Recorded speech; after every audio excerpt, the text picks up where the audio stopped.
नमस्कार दोस्तों, मैं हूं संजय राजन। खबर दोपहर में आपका बहुत बहुत स्वागत है। दरअसल नागरिकता संशोधन कानून इस बिल को बीते कल सरकार ने अमलीजामा पहना दिया है।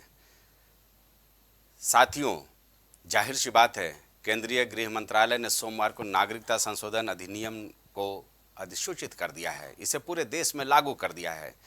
इसके तहत अल्पसंख्यक हिंदू शरणार्थियों को देश की नागरिकता मिल सकेगी। जानकारी के अनुसार सीए के नियम जारी होने के बाद अब पाकिस्तान, अफगानिस्तान, बांग्लादेश के अल्पसंख्यक हिंदू शरणार्थी भारत की नागरिकता हासिल कर सकेंगे। लेकिन इसके सामने आते ही देश में एक बार फिर विरोध की ज्वाला धधकने लगी है। विपक्षी इस बार सरकार की टाइमिंग पर सवाल खड़ा कर रहे हैं। मालूम हो कि साल 2019 में इस बिल को दोनों सदनों ने हरी झंडी दिखा दी थी। वह तारीख थी 11 दिसंबर 2019। उसके बाद राष्ट्रपति के पास यह बिल हस्ताक्षर के लिए गया था, लेकिन ये कई सालों से लटका था। अब बीते कल सरकार ने इस पर नोटिफिकेशन जारी कर सूबे के सियासत में गर्माहट पैदा कर दी है। जाहिर सी बात है, विपक्षी दल इस कानून का शुरू से विरोध करते रहे हैं। चाहे वो कांग्रेस की बात कर ली जाए, तृणमूल कांग्रेस की बात की जाए, समाजवादी पार्टी की बात की जाए, या फिर दूसरे बीजेपी धुर विरोधी दलों की बात की जाए। आइए सुनते हैं क्या प्रतिक्रियाएं आ रही हैं। फहमियां हैं, उस गलतफहमियों को दूर किया जाना चाहिए। और मैं बताना चाहता हूं कि इस कानून से मुसलमानों का कोई लेना देना नहीं है। सीए कानून से सिर्फ अफगानिस्तान, पाकिस्तान, बांग्लादेश से जो गैर मुस्लिम आए हैं, भारत में सालों से रह रहे हैं और इनको शहरियत, नागरिकता नहीं मिली है, तो ऐसा कोई कानून नहीं था कि इनको नागरिकता प्रदान की जाए, दी जाए। तो इसलिए भारत सरकार ने एक ऐसा कानून बनाया जिसके तहत जो 2014 तक यहाँ पर पाकिस्तान, बांग्लादेश, अफगानिस्तान से आए हुए गैर मुस्लिम रह रहे हैं, जिनकी उस मुल्क में ज्यादतियां इनके साथ में हुई थी, तो वो उनको यहाँ पर भारत सरकार नागरिकता देगी और उनको शहरियत प्रदान करेगी। इस कानून से भारत में करोड़ों मुसलमानों का से मुतालिक कोई लेना देना नहीं है और ना ही इस कानून के जरिए किसी भी मुसलमान शख्स की नागरिकता जाएगी या शहरियत छीनी जाएगी। इसलिए मैं मुसलमानों के दरमियान जो गलतफहमी पैदा हुई और गुज़श्ता सालों में देखा गया कि जगह जगह एहतजाजी मुजाहरे हुए, धरने हुए, तो पहले मेरे को रूल्स देखने दीजिए। I am just watching the notification. अभी नोटिफिकेशन नहीं निकाला, रूल्स नहीं निकाला। रूल्स नोटिफिकेशन में अगर हम देखेंगे कि ये डिप्राइव कर रहा है लोगों का अधिकार को, तो हम उसको खिलाफ में लड़ेंगे। हम पहले हमको देखने दीजिए, आई एम वॉचिंग। हम जब रूल्स निकालेंगे हम उसको स्टडी करके जो बताना है कल बताएंगे। लेकिन मैं आज बोल दिया कि एक बीजेपी का इलेक्शन पब्लिसिटी है, नथिंग इज दिस। तो 20 साल में एक कानून पास हुआ था, उसका बाद 4 साल बीत गया। लेकिन अभी चुनाव जब आते हैं एक कुछ गाल गप पकड़ते हैं।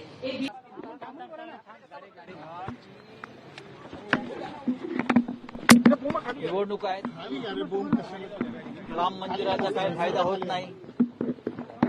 राम मंदिर करून झालं, राम लहर काय आली नाही। आता ही सीए लहर आणतायत। कधी हिंदू मुसलमान करायचं, मग आणखीन काही वाद निर्माण करायचे, जातीय झगडे करायचे। काही केलं तरी मोदी प्रधानमंत्री होत नाही। सर क्या तो आपने सुना किस तरह से पश्चिम बंगाल के मुख्यमंत्री ममता बनर्जी, जो इस कानून से सबसे ज़्यादा प्रभावित होने वाला इलाका है, वो अपनी प्रतिक्रिया दे रही थी। उन्होंने साफ तौर पर कहा है कि अगर वक्त आया, अगर नियम लोगों के खिलाफ हुआ तो हम उसका विरोध करेंगे। अखिलेश यादव ने साफ तौर पर समाजवादी पार्टी सुप्रीमो है, उन्होंने कल ट्वीट कर ये कहा था कि देश के लोग रोजी रोटी के लिए बाहर जाने पर मजबूर हैं, तो कानून लाने का मतलब क्या है। कांग्रेस तो शुरुआती दौर से ही सीए का विरोध करती रही है। जयराम रमेश की ओर से बयान आया था, लोकसभा चुनाव खासकर बंगाल और आसाम में वोट ध्रुवीकरण के लिए लिया गया ये फैसला है। चुनावी बॉन्ड का जो मामला सुप्रीम कोर्ट की ओर से चल रहा है, उस बीच बीजेपी की लोकप्रियता बटोरने का ये प्रयास किया गया है। जबकि मुख्यमंत्री योगी आदित्यनाथ का भी बयान हम ले लें, पीड़ित मानवता के कल्याण के लिए सीए लागू करने का फैसला ऐतिहासिक है। यानी कुल मिलाकर के जहां भारतीय जनता पार्टी या एनडीए के नेता इस कानून का स्वागत करते हुए नजर आ रहे हैं, तो वहीं विपक्षी दल लगातार इसकी मजम्मत करते हुए नजर आ रहे हैं। हालांकि इस कानून की बात की जैसी की बात की जाए तो निश्चित तौर पर पश्चिम बंगाल, असम जैसे राज्य जो हैं वो सर्वाधिक प्रभावित होंगे। आसाम में सबसे पहले ये लागू किया गया था और जाहिर सी बात है अब दूसरे जगहों पर भी इसका असर देखने को मिलेगा। हालात ये है कि कहीं पर विरोध प्रदर्शन हो रहा है तो कहीं पर जश्न का माहौल है। यानी पूरे देश का सियासत एक तरह से गर्मा गया है इस सीए को लागू करने से। हालांकि बीजेपी के लिए निश्चित तौर पर यह कहा जाएगा कि उसने जो जनता से वादा किया था उसे पूरा कर दिखाया है, क्योंकि सीए को लागू करने की बात 2019 से ही लगातार चल रही थी, जब 9 दिसंबर 2019 को संसद में इस कानून को पेश किया गया था और 11 दिसंबर को विपक्षी दलों के विरोध के बावजूद बहुमत से ये विधेयक पारित हो गया था संसद में। निश्चित तौर पर इस पर हम चर्चा करेंगे क्योंकि मामला गर्म है और जाहिर सी बात है अलग अलग सियासी दलों के नुमाइंदे हमारे साथ इस चर्चा में शामिल हो रहे हैं, तो हम बढ़ेंगे आगे और इस पर चर्चा करेंगे। काफ़ी गंभीर ये मुद्दा है। हालांकि निश्चित तौर पर विपक्षी दलों का ये आरोप है कि वोट ध्रुवीकरण के लिए उठाया गया ये कदम है, जबकि बीजेपी के ओर से लगातार ये कहा जा रहा है कि एक बेहतर फैसला है उन पीड़ितों के लिए जो बांग्लादेश, अफगानिस्तान या फिर पाकिस्तान में कई सालों से घुटन भरी जिंदगी जी रहे थे। इस चर्चा में शामिल होने के लिए हमारे पास बीजेपी का पक्ष रखने के लिए केसी जैन साहब हैं। केसी जैन साहब, आपका बहुत बहुत स्वागत है। प्रवक्ता हैं समाजवादी पार्टी के तारिक खान, आपका भी बहुत बहुत स्वागत है। और कांग्रेस से मोहित दीक्षित जी अपना पक्ष रखेंगे। जैन साहब, लगातार विपक्षी दल हमलावर है सीए को लेकर। हालांकि हम लोगों ने कल विस्तार से इस पर चर्चा की थी, लेकिन आज जिस तरह से प्रतिक्रियाएं आ रही हैं हमें लगा कि एक बार फिर इस पर चर्चा होनी चाहिए। जैन साहब।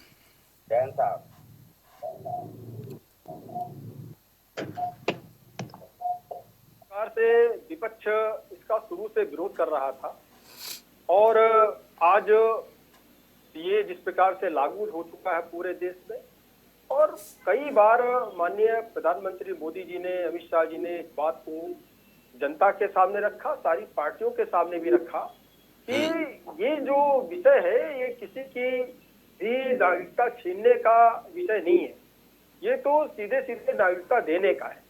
वो भी किसको देना है? जो पीड़ित बच्चे हैं, जो पीड़ित लोग हैं, उनको नागरिकता देने का विषय है। लेकिन उसके बाद में भी जिस प्रकार से लोगों को भ्रमित किया गया और भ्रमित करने का परिणाम क्या रहा कि पूरे देश में तमाम जगह पे दंगे जैसी स्थिति विपक्षी पार्टियों ने क्रिएट की और करोड़ों करोड़ रुपए की संपत्ति का नुकसान भी हुआ। आपको याद होगा कि जब ये सीए का बिल आया था उसके बाद में इसी उत्तर प्रदेश की राजधानी लखनऊ में किस प्रकार से कैमरामैन के कैमरे तोड़ दिए गए थे, किस प्रकार से पत्रकारों के ऊपर हमला किया गया था और किस प्रकार से एक बड़ी भीड़ आपको हजरतगंज चौराहे से लेकर के परिवर्तन चौक तक दिखाई दी थी। तो कुल मिलाकर के जब नागरिकता किसी की जा नहीं रही है, नागरिकता देने का ये बिल है। दूसरी बात क्या है कि माननीय मुख्यमंत्री योगी आदित्यनाथ जी ने भी कहा कि पीड़ित मानवता के कल्याण के लिए इस बिल को लाया गया है। तो हमारे वो भाई बंधु जो कहीं ना कहीं पीड़ित है और भारत देश में तो हमेशा लोगों को प्रेशर दिया, यहाँ पर लोगों को जगह दी, अपना बड़ा दिल दिखाते हुए लोगों को यहाँ पे अपने यहाँ बैठा। जैन साहब, लेकिन सवाल विपक्षी दलों का सवाल तो यही उठ रहा है ना कि केवल गैर मुसलमानों को ही क्यों? नहीं, देखिए जाहिर सी बात है कि अल्पसंख्यकों को हम ये मौका दे रहे हैं और वहां पर अल्पसंख्यक मुस्लिम नहीं है, ये मुस्लिम राष्ट्र है और यहाँ पर मुसलमानों की आबादी लगभग 95% से ज्यादा है। तो पीड़ित कौन होगा?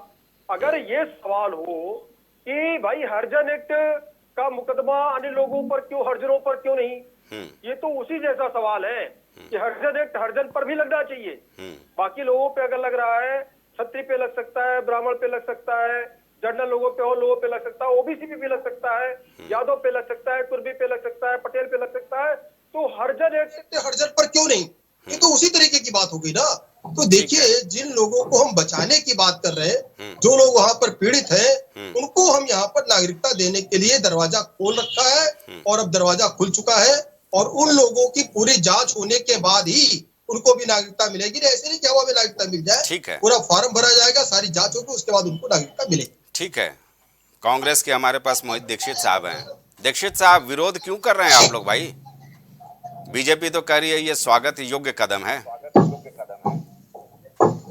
देखिए, अगर आप जैसा कि भाजपा प्रवक्ता बता रहे हैं कि ये हित किसी के हित साधने के लिए है, किसी को हकों की लड़ाई के लिए, उसको हक दिलाने के लिए, तो सबसे पहले आपकी क्रियाविधि मंशा समझ में आएगी। जब आपके देश का किसान सिंधु बॉर्डर हो या शंभू बॉर्डर हो, वहां 2 साल 3 साल से परेशान घूम रहा है, आपके प्रधानमंत्री आकर एमएसपी की गारंटी के लिए वादा करते हैं और उसके बाद लगातार उस वादे के खिलाफ ही करते हैं। दीक्षित साहब, आज सीए पे बात किया जाए। सीए माने क्या है आप बताइए? किसी के हकों के लिए निर्णय लगा है ना। तो आप अपने देश के लोगों के हकों के लिए क्या कर रहे हो उसके बारे में बात ना करें क्या? हाँ बोलिए। नहीं, उनके बारे में कहिए, ना बात करें तो मत बात करो भाई। आपकी पहले तो आप देख लीजिए ना कि आप अपने देश के जो लोग हैं, जो देश के नागरिक, उनके लिए कितने खरे उतरे हैं, उनके हकों के लिए कितने खरे उतरे हैं। शरणार्थियों के हितों की बात करने आ रहे हैं, पहले अपने देश के लोगों के लिए, अपने देश के जो बहुसंख्यक हो या अल्पसंख्यक हो, उनके लिए क्या कर पाए। आज युवाओं को आपने 4 साल का नौकरी दे दी सेना में, अग्निवीर बना करके आज वो क्रोधित घूम रहे हैं। वो आपके खिलाफ वोट करने के लिए तैयार बैठे हैं। किसान लगातार एमएसपी की मांग कर रहा है और उसको आंसू गैस के गोले खाने को मिल रहे हैं, तो वो आज आपके विरोध में बैठा हुआ है। महिला सशक्तिकरण का नाम लेकर के बेटी बचाओ बेटी बढ़ाओ अभियान में आपके सांसद के ऊपर आरोप लग रहे हैं, आपके विधायक के ऊपर आरोप लग रहे हैं, और आप जब तक सुप्रीम कोर्ट हस्तक्षेप नहीं करता है तब तक आप उसके पक्ष में खड़े मिलते हैं। चाहे वो स्वर्ण पदक लाने वाली बेटियां हो, चाहे हाथरस की एक दलित बेटी हो, चाहे कठुआ में उसके लिए रैली निकाल करके आपने जश्न मनाने वाले लोग हो, ये सब भारतीय जनता पार्टी के तले निकलते हैं। बीएचयू में एक टॉपर के जो बलात्कारी थे, वो कहीं ना कहीं भाजपा के बड़े बड़े पदाधिकारियों के साथ, बड़े बड़े पदों पे बैठे लोगों के साथ उनकी फोटोएं हैं, बड़े कंफर्टेबल पोजीशन। मोहित जी, आपके कहने का अर्थ ये है कि सरकार देशवासियों का जब ख्याल नहीं रख रही है तो इन अप्रवासियों का क्यों, है ना? तारिक खान साहब, आपके पास चलते हैं। सरकार का भाई, आपके पार्टी सुप्रीमो ने तो साफ तौर पर कहा है के लिए कितनी खरी उतर पाई है। ठीक है, सब आते तो उनकी मंशा पे सवाल मंशा समझ में आए। ठीक है, केवल ध्रुवीकरण, जरा चर्चा में, क्योंकि नाकामियों का दौर रहा है और रिजल्ट का समय आ गया है। ठीक है मोहित, अभी आते हैं आपके पास, गुफा छोड़ा गया, फिर आते हैं आपके पास। जरा मैं समाजवादी पार्टी के प्रवक्ता तारिक साहब को जोड़ लेता हूँ। तारिक साहब, अखिलेश यादव जी ने भी कमोबेश यही आरोप लगाया है कि देश में रोजी रोटी के लिए लोग विदेश जाने को मजबूर हैं, फिर इस कानून का क्या मतलब है? देश में जनगणना हुई 2010-11, मतलब भारत की जो जनसंख्या थी वो 5 करोड़ थी। कि भारत की जो जनसंख्या है वो 5 करोड़ है। उस 5 करोड़ की जनसंख्या के बाद से जो कास्ट सेंसस है, जो गणना थी लोगों की, वो नहीं कराई गई। भारत में सिर्फ 5 करोड़ लोग रहते हैं, खुशहाली से रहते हैं, और इतने ज्यादा भारत में जगह है। दुनिया में सबसे ज्यादा जगह 2 देशों के पास और आबादी कम है। देशों का नाम है कनाडा और रशिया। लेकिन हमारे यहाँ आबादी इतनी कम है और इतना ज्यादा है क्योंकि हम तो दुनिया में लगभग 50 हैं आबादी के अनुपात में, तो हम लोगों को बुला सकते जी, कोई दिक्कत नहीं। अगर 5 करोड़ लोग और आ जाए बांग्लादेश से, और बताया कि पाकिस्तान से और अफगानिस्तान से, आप कोई दिक्कत नहीं। क्यों? क्योंकि समृद्धि भारत में इतनी ज्यादा है, किसी को इंतहा, यहाँ कोई गरीब है। पर कैपिटा इनकम जो है भारत की, वो अमेरिका से ज्यादा है। अमेरिका 1 नंबर पे भारत है, फिर 2 पे अमेरिका, फिर 3 पे चाइना। ऐसा मामला पर कैपिटा इनकम, प्रति व्यक्ति आय जिसको कहते हैं, या बुला सकते हैं, ऐसा स्वागत योग्य कदम है। उसके बाद अगर भारत के अखंड भारत का नक्शा पार्लियामेंट में लगाया गया, प्रखंड भारत का मतलब ये था कि अफगानिस्तान और ये सारा क्षेत्र भारत का हिस्सा था। बड़ी अच्छी बात है, खुशी की बात। तो जब उसमें खाली जैन हिंदू यही लोगों को जो शरणार्थी है बाहर, उसमें मुसलमान को क्यों नहीं रखा गया भाई? क्या वो पीड़ित नहीं हो सकता है? या तो जब ये कदम आता है तो इससे ये लगता है कि कुछ एक खास लोगों को सिर्फ ये दिखाने के लिए कि हम ऐसा करने जा रहे हैं। सरकार के पास डेटा नहीं कि कितने लोगों ने अप्लाई किया कि हम भारत की नागरिकता लेने चाहते हैं। ये कानून पहले से सिर्फ संशोधन हुआ है। पहले इसके लिए जो मियाद थी वो 11 साल थी, उसको 5 साल कर दिया गया है कि वो 5 साल से रह रहा हो जी। अब जो लड़की अभी पाकिस्तान से भाग के आई जिसने शादी की हिंदुस्तान में, मैं उसका नाम बोल रहा हूँ, बड़ा फेमस रहा वो मामला। वो तो मुसलमान है। तो जो प्रताड़ित है, या बाकी देशों में अगर आपको बुलाना था तो वो भी तो आपके पूर्वज जो पुराने भाई तो हुए। तो जब इस तरीके के निर्णय लिए जाते हैं तो एक्सक्लूसिवली नहीं, ये जो फेडरल जो फंडामेंटल स्ट्रक्चर है संविधान का, उसको भी ये एक तरीके से उसको भी ये गलत साबित करेगा। और जिसको पहले से ही कई लोगों ने कोर्ट में भी चैलेंज कर रखा है, तो ये सब चीजें यहाँ पर करती है कि आप अपनी अंदर की जो समस्याएं हैं वो खत्म हो गई होती, तो आप इस तरीके के 1 2 नहीं 4 स्टेप उठाते, कोई दिक्कत नहीं जी। लेकिन इन परिस्थितियों में ऐसे स्टेप उठाना, जब हम खुद 85 करोड़ लोगों को अनाज दे रहे हैं, मुझे नहीं लगता कि ये देश हित में, क्योंकि देश के लोगों का इसमें हित कहाँ दिखाई देता है। सबसे पहले मैं कह रहा हूँ, परिवार में 5 लोग हैं और एक मेरा रिश्तेदार है, वो भी भूखा है, पहले अपने बच्चों को खाना दे दो, बच जाए, और उतना ही है आपके पास, ज्यादा नहीं, तब बगल वाले। तो मैं ये कह रहा हूँ, बगल वाले को दो, मनाही नहीं है, बगल वाले का ख्याल रखो, बहुत अच्छी बात है और अच्छी सोच है, लेकिन पहले यहाँ खाना दे लो तब बगल में बांटो। मैं इससे ठीक है जैन साहब, सुना आपने समाजवादी पार्टी और कांग्रेस के नुमाइंदों का तर्क, अब जवाब दीजिए भाई, कई आरोप हैं। देखिए संजय जी, बात यह है कि ये वो पार्टियां हैं, इनको सबसे ज्यादा चिंता केवल और केवल मुस्लिम भाइयों की सता रही। इनका सबका ये कहना है कि भाई मुसलमानों को भी बुला लीजिए। तो ये काम तो भाई, जैसे कि ये जो सीए है किसी की नागरिकता छीन नहीं रहा है, लेकिन अगर किसी को लगता है कोई यहाँ पर पीड़ित है तो दूसरी जगहों पे जा सकता है, वो अपने आकाओं के पास जा सकते हैं, जहां लगता है इनको बहुत शांति, बहुत अमन चैन है, बहुत ऐसे रह रहे हैं, वहां जा भी सकते हैं, कोई भेज नहीं रहा है, लेकिन स्वेच्छा से जाना चाहे जा सकते हैं। तो देखिए, इनको केवल और केवल चिंता किसकी सता रही है? मुस्लिम वर्ग की। और यही बात जब भारतीय जनता पार्टी कहती है कि केवल और केवल अल्पसंख्यक के नाम पर केवल और केवल मुस्लिम और पिछड़ा वर्ग के नाम पर केवल और केवल यादव का वोट बटोरने का काम इन्होंने काम किया।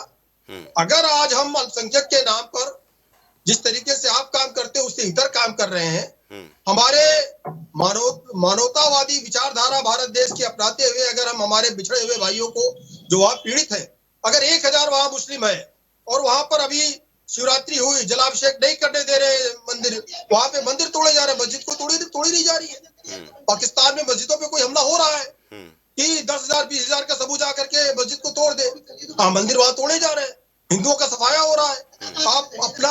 आपको अपना नाम जाति धर्म भी छुपाना पड़ता है, उनके तरीके से पहनावा पहनना पड़ता है, आप कहीं पर भी माइक नहीं लगा सकते, कोई धार्मिक कार्यक्रम का आयोजन नहीं कर सकते, घुट घुट करके जीना पड़ता है, घुट घुट करके मरना पड़ता है। ऐसी स्थिति में अगर भारत देश ने बड़ा दिल दिखाते हुए एक सार्वभौमिक रूप से सबको अपनाने का काम किया है, इसका तो स्वागत होना चाहिए कि हमारे भाई बंधु हैं। लेकिन नहीं, यहाँ पे राजनीति हावी है, कुछ चीजों पे राजनीति नहीं होनी चाहिए।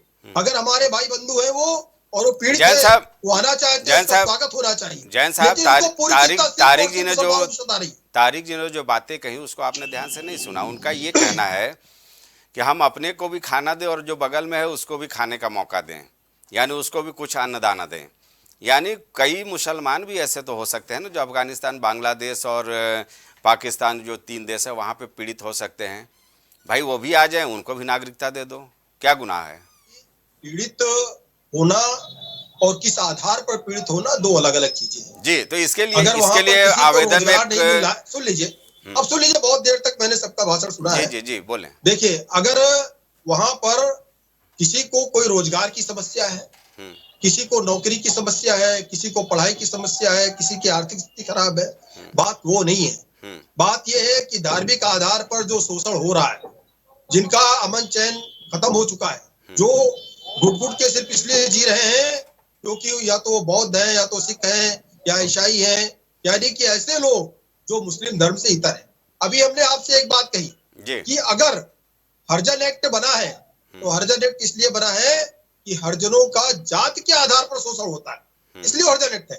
क्या ब्राह्मण और ब्राह्मण लड़ाई नहीं करता, उसमें तो हरिजन एक्ट नहीं लग जाएगा? अगर 2 ब्राह्मण लड़ जाए तो ये तो यही मांग करें कि अगर 2 ब्राह्मण लड़ जाए तो एक ब्राह्मण पे हरिजन एक्ट लगा दिए, एक पे मत लगाइए। 2 क्षत्रिय लड़ जाए, एक क्षत्रिय पे ब्राह्मण हरिजन एक्ट लगा दिए, एक पे मत लगाइए।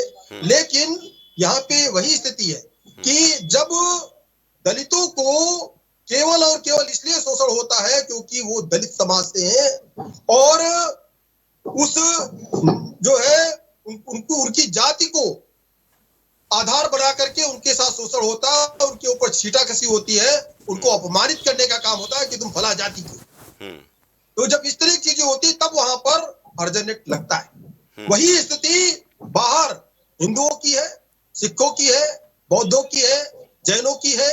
और अगर इन अल्पसंख्यकों की इस तरीके की स्थिति है तो उनको अपने गले लगाने में क्या दिक्कत है? उनके लिए अलग से एक एक्ट बना करके पास करके अपने लोगों को संरक्षण देने में क्या आपत्ति है? चलिए, देना चाहिए। और यही मुसलमान पीड़ित है। अगर यहाँ हिंदू बहुसंख्यक है और उनको लगता है हिंदू बहुसंख्यक की वजह से कोई पीड़ित है तो जिसको पीड़ा लग रही है वो अपने आका के पास जा सकता है, अपने आका देश के पास जा सकता है। तारिक जी भाई, बीजेपी का सुना आपने, वो बोल रहे हैं कि ऐसे लोगों को गले लगाने में क्या गुरेज है जो वहां पर उत्पीड़ित गैर मुस्लिम संप्रदाय के लोग हैं? उनका उत्पीड़न करने वाले तो मुस्लिम लोग ही है ना। हेलो, आवाज आ रही है मेरी? तारिक जी आवाज आ रही है? जी जी आवाज आ रही है। हाँ। सवाल रिपीट करिए जरा। मेरा सवाल ये है कि जैन साहब कह रहे हैं कि भाई जो गैर मुस्लिम इन 3 देशों में उत्पीड़ित हैं उनको अगर हम गले लगा रहे हैं तो इसमें गुरेज क्या है, दिक्कत क्या है? नहीं, कोई गुरेज नहीं है, कोई गुरेज नहीं। मैंने यही तो सवाल पूछा कि अगर समृद्धि, अगर हम अमेरिका के बराबर समृद्ध हो गए थे तब तो उनको भी हम बुला लेते। अखंड भारत की बात अभी हम लोग करते हैं तो अखंड भारत में एक तो बात ये भी उठेगी कि क्या मुसलमान नहीं थे उसका हिस्सा? अगर नहीं थे तो कोई बात नहीं, सब छोड़ दीजिए। तब क्यों बात करते हो भाई सबका साथ, सबका विकास, सबका विश्वास, सबका साथ? क्या है ये सब नाटक है? फिर इसको नाटक ही तो कहा जाएगा। और अगर ये नाटक नहीं है तो चलिए भाई रहने दीजिए, सिर्फ आप मुसलमान को छोड़कर बाकी जो पीड़ित हैं उनको बुला लीजिए। लेकिन साहब यहाँ पहले से बहुत समस्या है।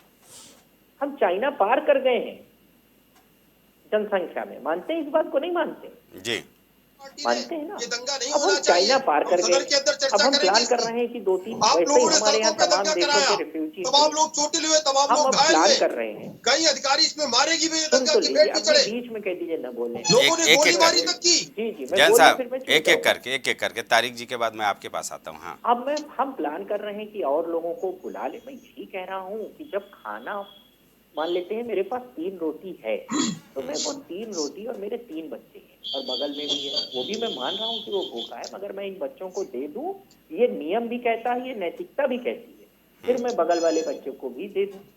अब आप पहले से यहाँ जनसंख्या विस्फोट हो चुका है, जनसंख्या फिर क्यों बात करते हो कि हम लोग कानून बनाने की भी बात करते हो कि लोगों को जनसंख्या को नियंत्रण भी करना चाहिए? कोई एक देश बताइए जिसने ऐसे अपने यहाँ पर राजनीतिक फायदा लेने के लिए ये कदम उठाया हो। तमाम अभी यहाँ पर इतना बवाल चल रहा है अब फिलिस्तीन में, अगल बगल के देश हैं, किसी ने बहुत, और इस्लामिक देश है, मानते हैं इस बात को आप? सबको एकदम फाटक खोल देना चाहिए। तुर्की ने बहुत बमुश्किल कुछ लोगों को एंट्री दी, नहीं खोला। तो भैया हर देश के अपने 1000 समस्या है, मेरे पेट में दर्द हो रहा है, मैं खुद अस्पताल में भर्ती हूँ, मेरा खुद इलाज चल रहा है। अब मैं कह रहा हूँ भैया ऐसा है कि मेरा इलाज मत करो, मैं बगल वाले पेशेंट को इलाज कर। तो मैं एकदम ठीक हूँ, मैं वेंटिलेटर पे ना हूँ, मेरा कामकाज खूब बढ़िया चल रहा है। देखिए बगल वहां पर अगर और पीड़ित लोगों की क्या क्या ऐसा कोई डेटा है हमारे पास? ठीक है, आदमी पीड़ित है। आपके सवालों का जवाब हम जैन साहब से ले लेंगे। एक बार मोहित जी का रुख फिर करेंगे हम। मोहित जी, बार बार मैं यही पूछ रहा हूँ, ठीक है, गैर मुस्लिम जो संप्रदाय के लोग हैं जो पीड़ित हैं इन 3 देशों में, उनको अगर नागरिकता दी जा रही है नियम कायदे के तहत, आवेदन करना होगा, आवेदन फॉर्म की जांच होगी, उसके बाद उनको नागरिकता भारत सरकार देगी। इसमें गुरेज क्या है भाई? आपको दिक्कत कहाँ आ रही है, मैं ये जानना चाह रहा हूँ। क्योंकि ममता बनर्जी भी बोली कि अगर नागरिकों के खिलाफ होगा तब हम आंदोलन करेंगे। जी हाँ, ठीक है, बैठ जाऊँ।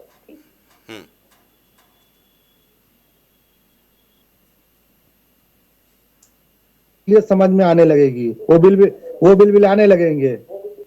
देखिए बात ये हो रही है कि क्या वो देश कह रहे हैं कि वहां पर धर्म के आधार पर उनके साथ भेदभाव हो रहा है? क्या आपके पड़ोसी देशों से ऐसी कोई बातचीत है? शेख हसीना के बगल में बैठ करके मोदी जी कहते हैं कि नहीं ये बहुत अच्छे लोग हैं, ये नागरिकों के लिए बहुत वो करने वाले हैं। क्या मानेंगे कि शेख हसीना के? बिल्कुल करते हैं ना। आज यहाँ पर जैन साहब कह रहे हैं कि वहां पर भेद चल रहा है। तो जैन साहब के साथ असलियत ये है कि वो बाहर के देशों में जो लोगों की स्थितियां हैं उसका आकलन ज्यादा करते हैं, अपने देश के लोगों का स्थितियों का आकलन नहीं करते हैं। आज उनके देश के युवाओं की स्थिति है, बेरोजगार में 45 साल की सबसे बड़ी बेरोजगारी झेल रहे हैं। आज किसान आय दुगनी नहीं करा पा रहे हैं। आज महिला सुरक्षा में सांसद और विधायक से इन्वॉल्व है। मणिपुर में क्या स्थिति है जानते ही नहीं है, बोलते भी नहीं है। तो इनके साथ अच्छा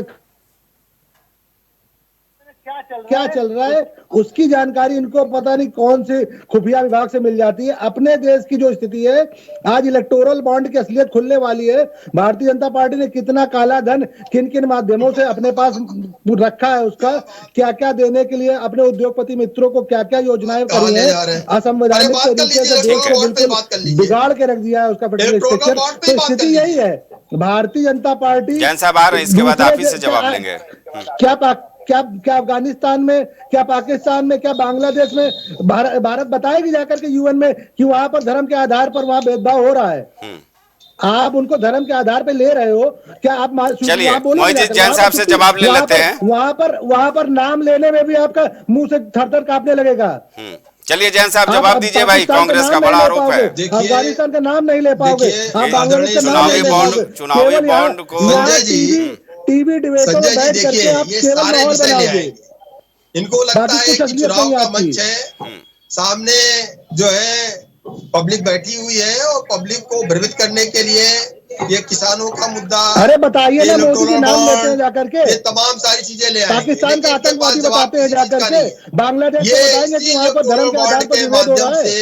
केवल एक करके बोलेंगे तो जनता तक आवाज पहुंचेगी। जवाब दे, इधर उधर की बात ना करें, जवाब दे। हाँ जैन साहब, जो मोहित जी ने सवाल उठाए उसका जवाब दीजिए भाई। पहला सवाल तो ये है कि चुनावी बॉन्ड का जो मामला चल रहा है उसको छुपाने के लिए आप लोग ये सूचना जारी की है। मेरी बात आने दीजिए, भारत में आपने कहा मैं शांत हो गया। मोहित जी ठीक है, मोहित जी ठीक है, आप जैन साहब से जवाब ले लीजिए। देशों में अल्पसंख्यकों के साथ होता है। अरे भाई सवाल आपने कर लिया ना, अब जवाब ले लेने दीजिए। हाँ जैन साहब बोलिए। कांग्रेस को दर्द इस बात का है कि लगभग टोटल जो अमाउंट का लेन देन हुआ बॉन्ड के माध्यम से वो लगभग 12,000 करोड़ रुपए का हुआ सारी पार्टियों का मिलाकर, जिसमें से 6,000 करोड़ रुपए भारतीय जनता पार्टी को मिला और बाकी लगभग 6,000 करोड़ रुपए में अन्य सारे थे। तो कांग्रेस को पीड़ा इस बात की है कि भारतीय जनता पार्टी को धर्म के आधार पर। मोहित साहब पहले जैन साहब की बात आ जाने दो, दोनों बोलोगे तो फिर समझ में नहीं आएगा ना जनता को। बोलिए। देखिए इन्होंने 65,000 रुपए का घोटाला घोटाला कर लिया। धर्म के आधार पर विरोध हो रहा है जो है मोहित जी आपके पास आएंगे एक एक करके। लेन देन का जो टोटल अमाउंट है वो 12,000 करोड़ रुपए, भारतीय जनता पार्टी को लगभग 6,000 करोड़ रुपए चंदा मिला। तो सबसे ज्यादा चंदा है बीजेपी ना, 65,000 करोड़ रुपए और और 2G घोटाला, स्पेक्ट्रम घोटाला, कोयला घोटाला, अरबों रुपया अंदर कर लिया। तो इनके लिए 2-4-5 हजार करोड़ रुपए का इनके लिए कोई मायने नहीं है। लेकिन इनको दिक्कत इस बात की है कि इनसे ज्यादा चंदा एक क्षेत्रीय पार्टी को मिल गया, टीएमसी को। टीएमसी को इससे किसी ज्यादा को कुछ चंदा नहीं मिल कर गया। पाए, जितने भ्रष्टाचार का आरोप लगाते थे उनको भाजपा में शामिल करा लिया। अब सुन लीजिए, किसी का कुछ नहीं उखाड़ पाए, आरोप केवल झूठे आरोप लगाने के अलावा, 1032 करोड़ रुपए भ्रम फैलाने के अलावा। जबकि बोलिए जैन साहब।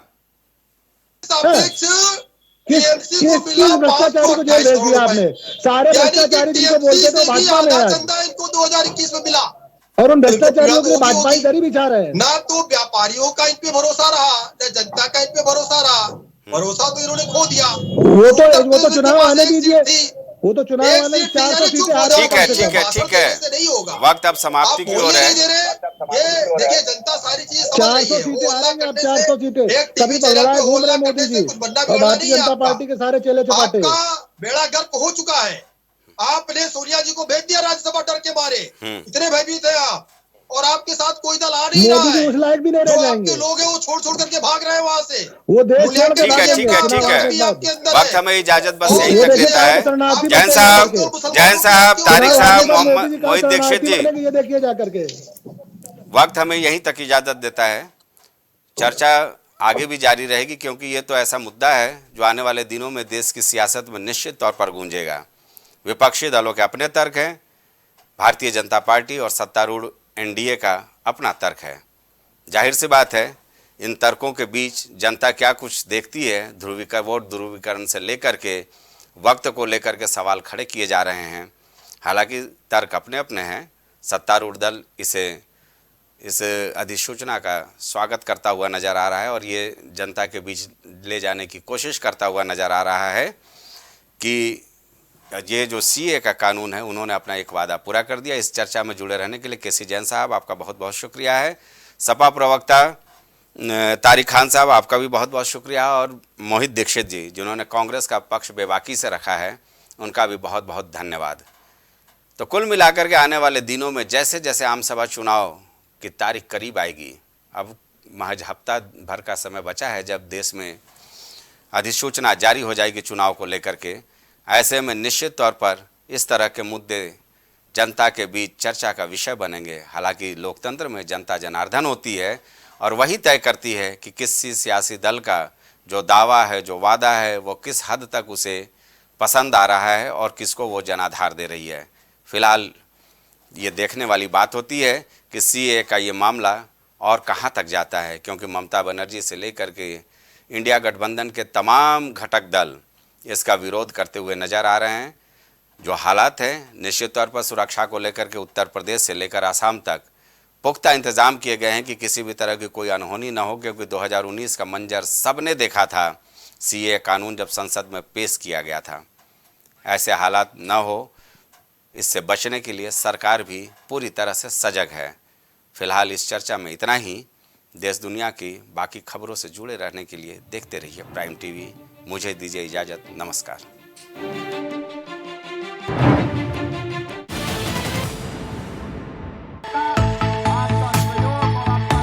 कुछ भाव पुष्प। आप देख रहे हैं प्राइम टीवी, सच साहस सरोकार।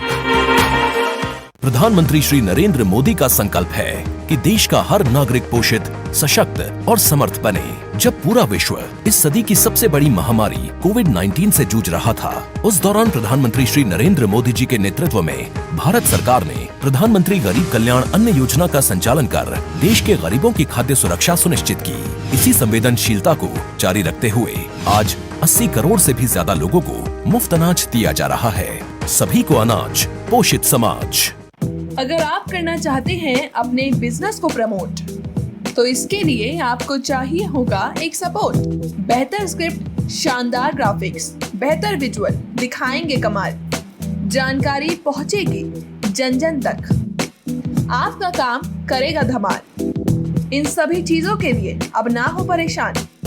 Brand promotion, motion designing and video editing, 2D और 3D animation, television telecasting, social media work, script writing जैसे कामों के लिए आज ही कांटेक्ट करें 9267925186 पर। इसी के साथ ही आप हमें जीमेल भी कर सकते हैं vikasproduction.gfx@gmail.com पर।